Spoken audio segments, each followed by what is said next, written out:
বাংলাদেশ নিজের ক্ষমতা জানে, যে যার ভরসায় বাংলাদেশ লাফায় পাকিস্তান, তাকে আসতেও টাইম লাগবে, আসতে গেলেও ইন্ডিয়ান এয়ার স্পেস ব্যবহার করতে হবে, সেটাও সম্ভব না।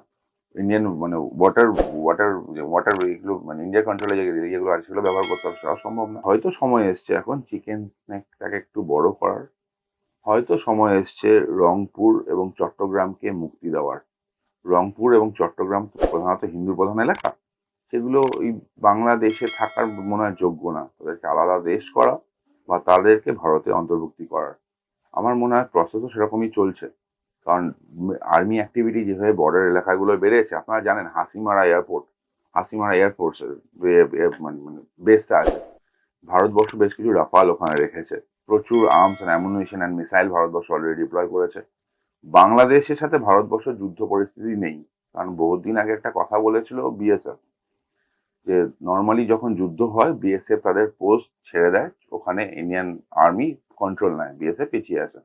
কিন্তু তারা ওটাও বলেছিল বাংলাদেশের সাথে যদি কোনো ওয়ার লাইক সিচুয়েশন যায়, আমরা ইন্ডিয়ান আর্মিকে বলবো না আসার জন্য, for Bangladesh BSF is enough.